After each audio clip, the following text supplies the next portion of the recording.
Whereas family patterning through this system can be held fascially. So if everybody in the family's got really tight backs, and they talk about fear all the time, and they remind you about grandma, that don't forget about grandma. And then remember in the war, what happened in the war? And this is going to happen in the future. And I've been watching the news, and this might happen. They're all hanging around, holding their bodies like that, talking like that. They're all going to have tight posterior fascial plane distribution, bladder. So that tightness familially through the leg. I love the example of try to watch a family walk as a group. They'll all have the same walk. Yeah. If our psychology dictates how we hold our body, our physiology and organ function, but also our structural positionings, if there's a learned behavior by proximity, observation, or even storyline, we get programmed. We get programmed.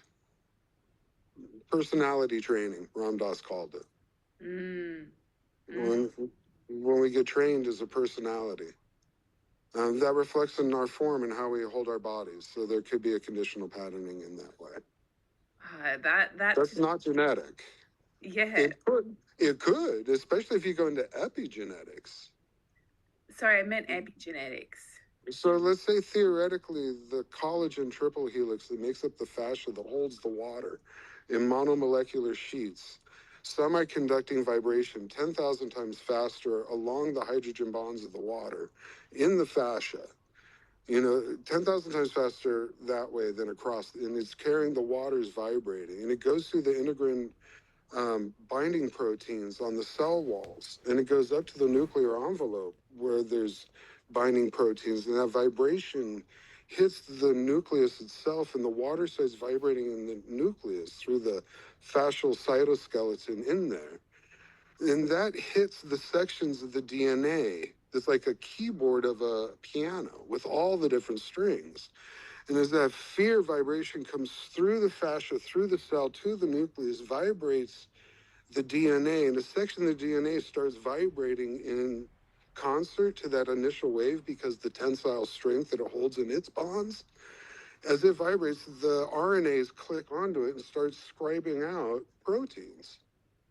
And that's a way in which the RNA is triggered to grip on and transcribe.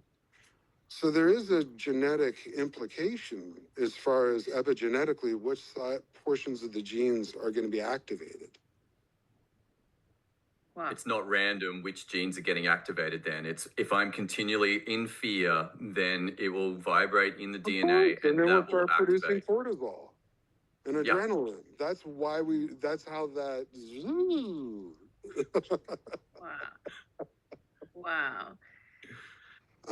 The back pain in the family, remember with syndrome differentiation as an example, lumbago or back pain, the most common causes is liver gallbladder tightness, which is the psoas in the liver channel, pulling the lumbar back forward.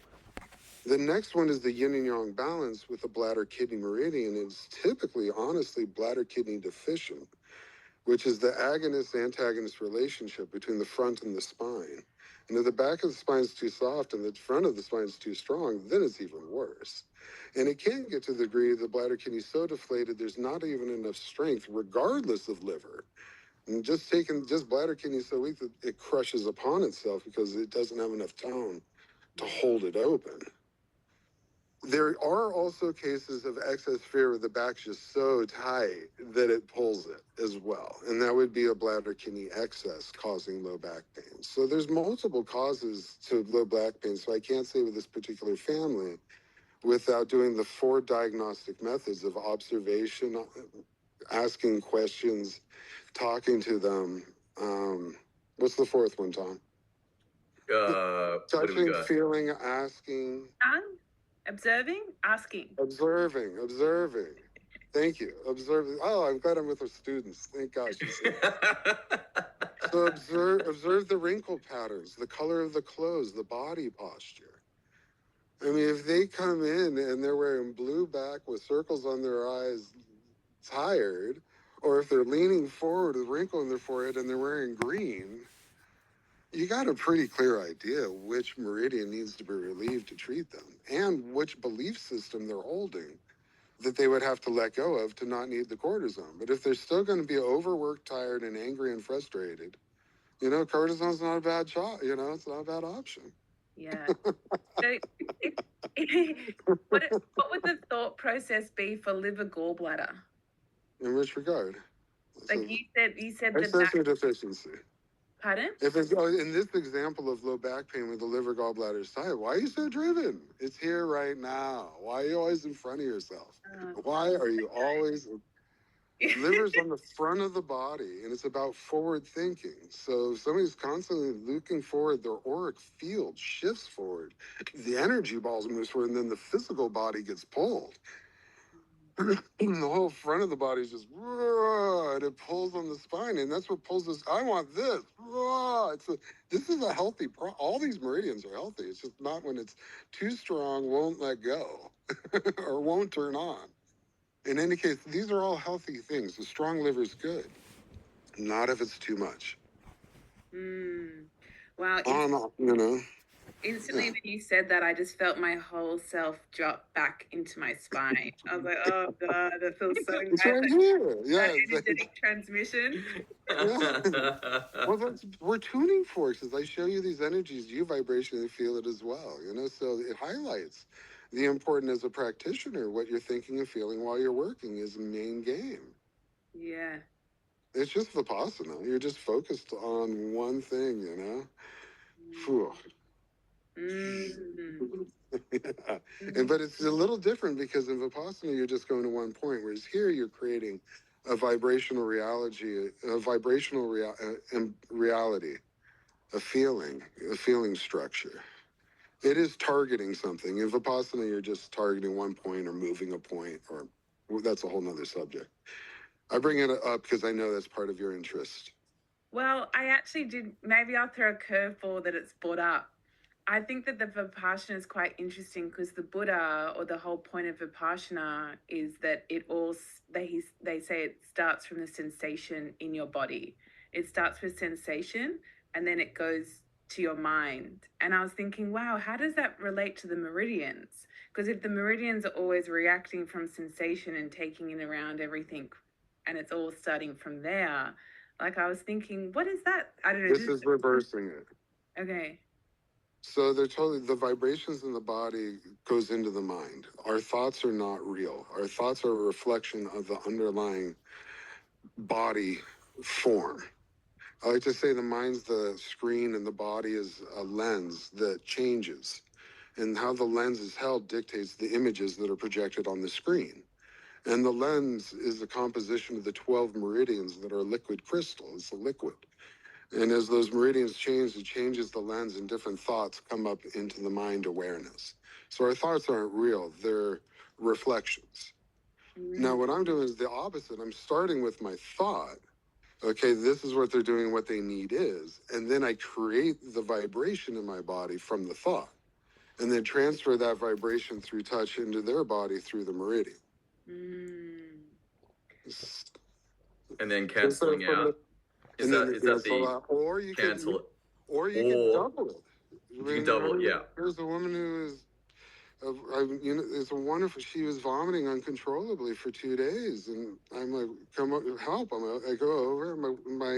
My dad died. He was her guru, and she was always so afraid of grief from when her dad died. She couldn't open her lungs, so the grief was going through her stomach.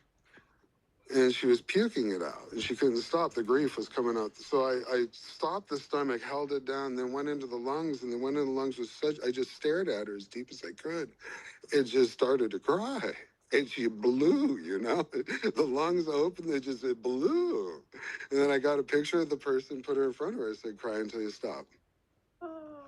So that's another, it's beautiful. So that's an example of using same wave to amplify.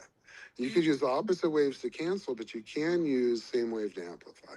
I wouldn't do that with fear. Sometimes I do. Just a little whisper in the ear, they're going to get you.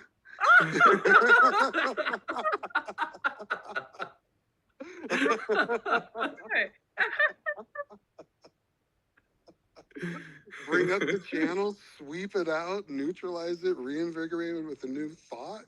I am safe, we are one. I am safe, we are one. Jesus did it on the cross. He was fine. He was fine. He was fine. You know, like, so that's the game. Oh, wow. Big stuff. I want to check a quick technique experience. When I was practicing with Genevieve, she had tracksuit pants on, and when we were learning in Hawaii, most of us were wearing shorts. And I wanted to check in on the long stretches. This is dropping into specific techniques. And like it felt like the long stretch was sliding on the clothing. And I just wanted to check whether my angle, like you felt, whether you've run into this problem. Does this mean my angle of coming in on the body was too shallow and therefore it's picking up the clothing? I know we're jumping across out of topics at this point, but it did come up for me. Back on track. That's it, Tom. That's it. Well, yeah. If you penetrate into the meridian, particularly with relaxed body weight, I can do a stretch through clothing, particularly on bladder. If they're face up, I put my foot under their knee and my hands around their ankle, and then I'll extend through my spine. And then, hold my hands on the meridian on specific acupoints, typically bladder 62, maybe bladder 63, maybe like bladder 58, and then my foot on bladder 40. And then I'll do a stretch through bladder that way. But if you're not getting if you're not getting into the fascia and into the meridian, and you're not using enough listening presence or your relaxed body weight, then you're just going to slip through and pull the clothes. Yeah. So I really wasn't hitting the meridian then, is my takeaway. Or you're going too fast, too strong. Go figure. It's a personality thing.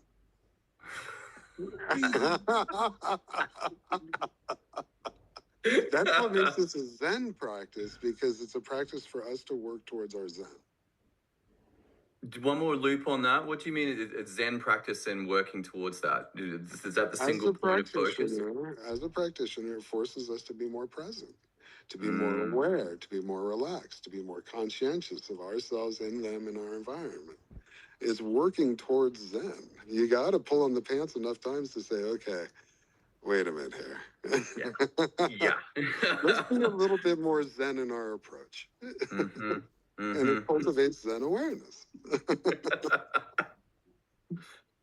All right, I got one more technique thing. How the ankle 1-2 beats, I can do each one beat, but putting them together is much harder than you. It comes up in the video. You're like, try it. What do I slow right down and just go really slow? How do you recommend learning? There's a difference between an elementary school band and John Coltrane. Massive, yeah. Okay. It's just not just practice. We'll get into the specific of practice, like you were saying. Slow it down and call it out. 1, 2, 1, 2, 1, 2, 1. It's just this. 1, 2, 1, 2, 1, 2, 1, 2, 1, 2, 1, 2, 1, 2, 1, 2, 1, 2, 1, 2, 1, 2, 1, 2, 1, 2, 1, 2. These are all different ways to do a 2-beat rhythm, and you can still. It's still from the 1 beat within myself. Yeah, with the spine, with the Tai Chi. Yeah. So these are double beat. That's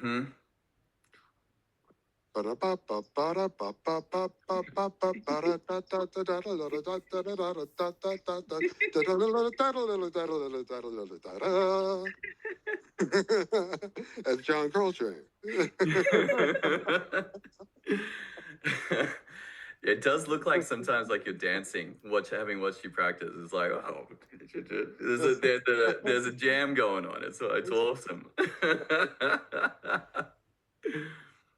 All right, Genevieve, what else you got? You got any more good questions for TJ? Yeah.